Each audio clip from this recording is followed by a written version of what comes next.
আমি শাওন আপার জন্য না, একটা মেয়ের সাথে কেউ যদি এরকম মবের কথা বলে আপনারা সবাই রুখে দাঁড়াবেন। আমি নির্বাচন করব না, নির্বাচন করার ইচ্ছা নাই। দেখেন, একটা আর্টিস্ট, সেও একজন মানুষ, সেও পলিটিক্স করতে পারে।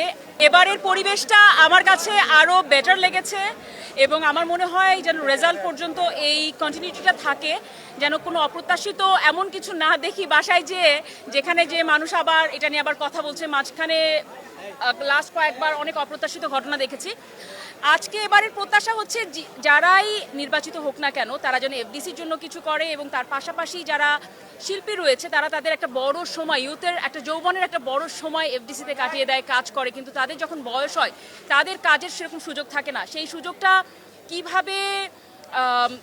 কিভাবে তারা বের করতে পারবে যাতে একটা আর্টিস্টের বয়স হয়ে গেলেও তারাও যেন কাজ করতে পারে, পরিবার নিয়ে সম্মানের সাথে চলতে পারে, কারোর কাছে হাত পাতা না লাগে, এইটা যেন শিল্পী সমিতি তারা যেন মাথায় রাখে, এই একটা জিনিস। আর আপনি যদি আমাকে বলেন যে এটা আমার প্রত্যাশা ছিল, আর আমি কি দেখে ভোট দিয়েছি, আমি চেষ্টা করেছি, আমি মোটামুটি সবাইকে চিনি যারা যারা এবার নির্বাচনে দাঁড়িয়েছে, যারা সেন্সিবল থাকে না। আমরা বছরের পর বছর তো দেখি, শুধুমাত্র ভোটের সময় তো এসে তাকে দেখে তো অ্যাকচুয়ালি ভোটটা আমরা দিই না। আমাকে সাথে সুন্দর করে কথা বললো, ফোন দিল, ভোট দিয়েছি সেটা না।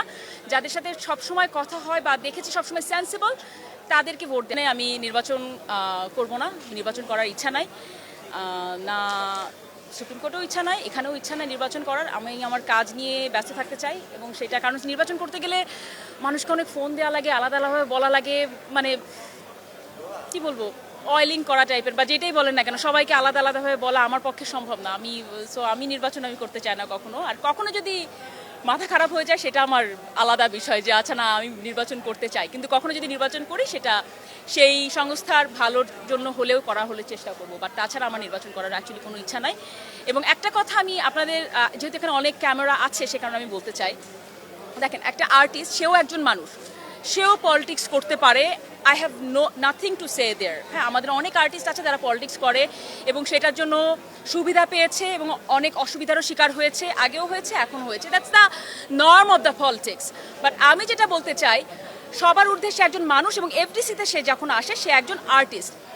একটা আর্টিস্ট যখন সমস্যায় পড়ে অন্য আর্টিস্টের উচিত তাকে সাপোর্ট দেয়া। আমি মনে করেন আপনারা আজকে যারা সাংবাদিক আছেন, আপনারা যখন একজন সমস্যায় পড়বেন, আমি সবসময় দেখি সবাই ঝাঁপিয়ে পড়েন তার জন্য, দ্যাটস সো গুড। বাট এই সেম জিনিসটা আমরা আর্টিস্টদের কাছ থেকেও আমরা প্রত্যাশা করব। এটা আমি বলে যেতে চাই, আজকে শাওন আপার সাথে যেটা হয়েছে, আমি শাওন আপার জন্য না, একটা মেয়ের সাথে কেউ যদি এরকম মবের কথা বলে আপনারা সবাই রুখে দাঁড়াবেন। সেটা সে যেই পার্টি করুক না কেন, একটা মেয়ের সাথে যদি এইভাবে কথা বলে, এটা কোনোভাবেই মেয়ে না, অ্যাকচুয়ালি ছেলে মেয়ে মবের শিকার হবে, এটা একটা সভ্য সমাজ, একটা সভ্য দেশে কোনোভাবেই গ্রহণযোগ্য না।